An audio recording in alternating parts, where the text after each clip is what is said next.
তিনটে শট বাকি। কত টাকা তুমি আমাকে পেতে পারো? মোটামুটি হাফ। দুটো বাকি আছে।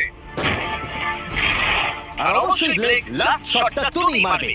হ্যাঁ ঠিক আছে। তারপরে আমরা দেখবো টাকাগুলো ঠিক আছে কিনা। চলো, আরে দৌড়াচ্ছে। ও তো খুবই ফাস্ট। টাকাগুলো ঠিক আছে? দাঁড়াও, এগুলো তো ঠিক আছে। ইয়েস! ব্লেক, দেখে মনে হচ্ছে তোমার টাকাগুলো সার্ভাইভ করেছে। আমি জানি তুমি খুশি, কিন্তু এবার আমরা দ্বিতীয় ধাপের দিকে যাব। আর 24 ঘন্টা পরে আমাদের চ্যানেলের সবথেকে বড় বিস্ফোরণ ঘটাবো এই টাকার পাশে বোম রেখে। মানে তুমি কি ফেলবে নাকি শুট করবে? বাকি তুমি জিজ্ঞাসা করছো, আমি আসছি। ব্লেক, তোমার কি মনে হয় গ্রিন ক্রেটের ভিতরে কি আছে? আমি জানি না ভাই, মনে হচ্ছে আমি উত্তরটা বলছি। এখানে 100টা ক্রেট আছে যার ভিতরটা ভর্তি TNT দিয়ে। তুমি এটা করবার পারমিশন কি করে আমি পাও? জানি না এটা লিগ্যাল কিনা। আর যখন আমরা ইউটিউব হিস্ট্রির সবথেকে বড় বিস্ফোরণের জন্য তৈরি হচ্ছিলাম, ব্লেক তখন স্ট্র্যাটেজি বানাচ্ছিল কিভাবে তার টাকাগুলোকে বাঁচানো যায়। স্টেপ 1